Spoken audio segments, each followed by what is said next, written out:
오늘 새벽 한국의 역대급 선언이 전해지자 일본이 바짝 긴장하기 시작했습니다. 5년 연속으로 한국의 연설이 계속됐다는 사실이 알려지자 일본인들도 놀라는 눈치인데요. 특히 방탄소년단까지 연설에 나서면서 일본의 질투가 계속되고 있습니다. 그룹 방탄소년단이 지난 7월 문재인 대통령의 특별사절로 공식 임명됐습니다. 9월 14일 청와대에 따르면 문재인 대통령은 청와대에서 방탄소년단에게 미래세대와 문화를 위한 대통령 특별사절 임명장을 수여했습니다. 검은색 정장을 맞춰 입고 청와대를 방문한 방탄소년단은 코로나19 확산 방지를 위한 마스크를 착용한 채 문재인 대통령으로부터 임명장을 건네받았습니다. 이어 문재인 대통령과 나란히 선 채 기념사진도 촬영했습니다. 이날 임명식에는 방탄소년단 멤버 7인뿐 아니라 빅히트 뮤직 신영재 대표 등 소속사 관계자들도 참석했습니다.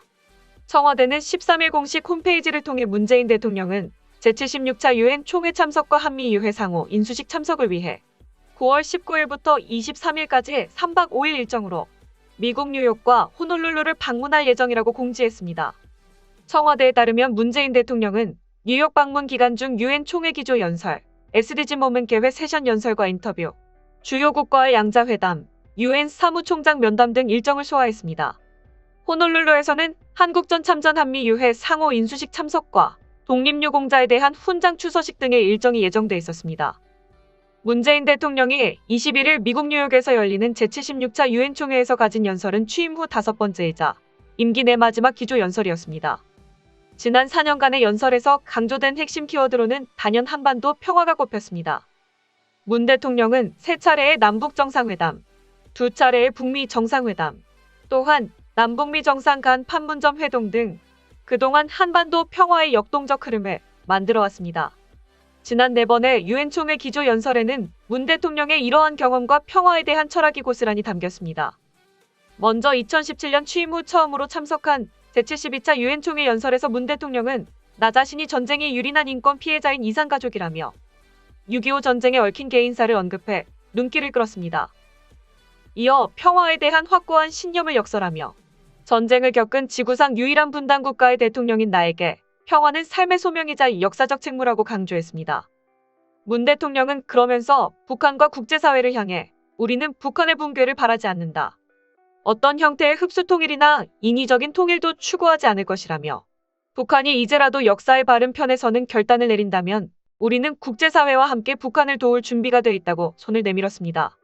문 대통령은 이어 2018년 2월 개회 예정이었던 평창 동계올림픽에 대한 북한의 참가를 요청하면서 자신의 대북 구상인 한반도 평화 프로세스의 첫 시동을 걸었습니다. 아울러 한반도 신경제지도 및 신북방 경제비전 등 동북아 경제공동체 다자안보 협력의 비전을 제시했습니다. 2018년 제73차 유엔 총회는 2월 평창 동계올림픽에 북한이 참석한 데 이어 4월과 5월 2차례의 남북 정상회담, 6월 북미 정상회담 등 긴박한 역사적 흐름 속에서 진행됐습니다.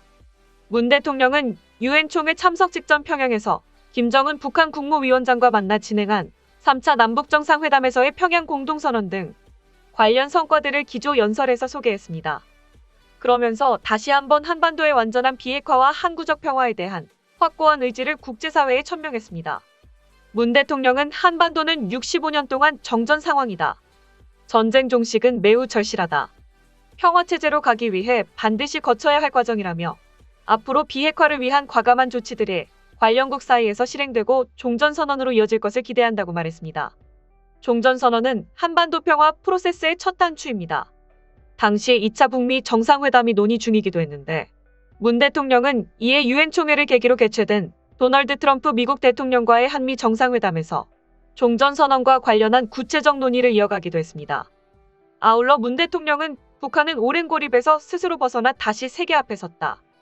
이제 국제사회가 북한의 새로운 선택과 노력에 화답할 차례라며 북한의 평화 의지에 대한 국제사회의 상응 조치 필요성을 당부했습니다.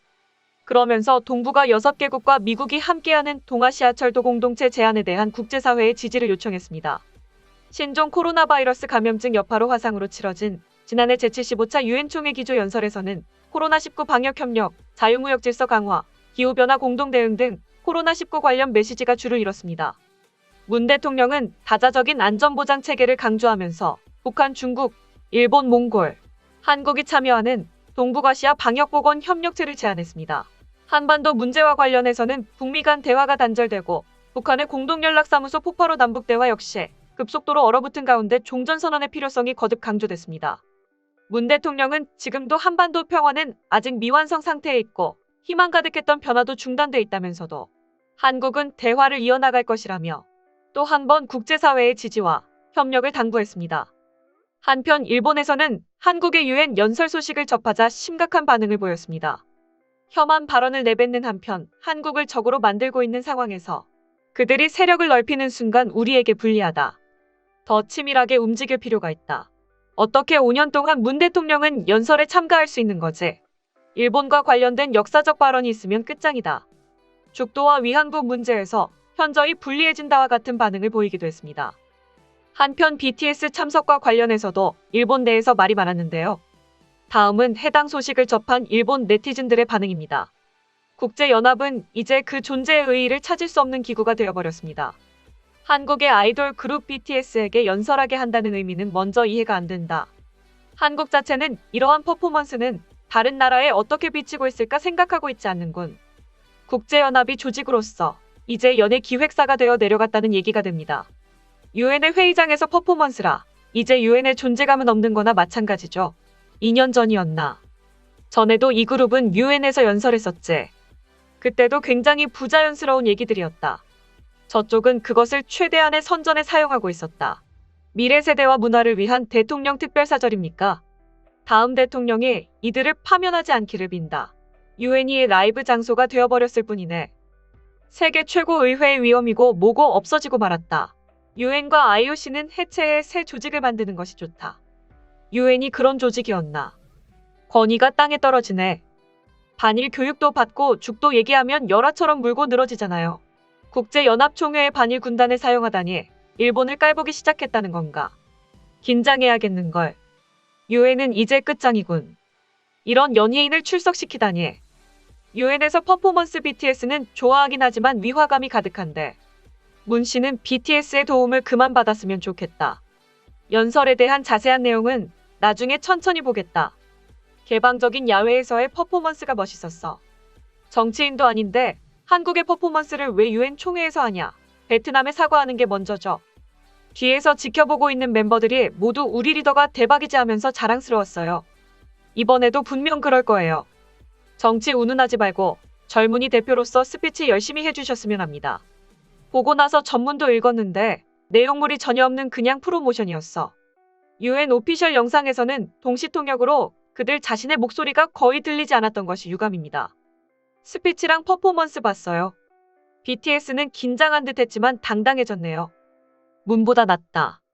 지금까지 한국의 유엔 연설 소식을 접한 일본 네티즌들의 반응이었습니다. 내용 유익하셨다면 구독과 좋아요, 알림 설정 꼭 부탁드립니다. 여러분의 작은 행동이 대한민국의 국격을 높입니다. 세상의 모든 소식을 담는 오린박스는 내일도 최선을 다하겠습니다. 감사합니다.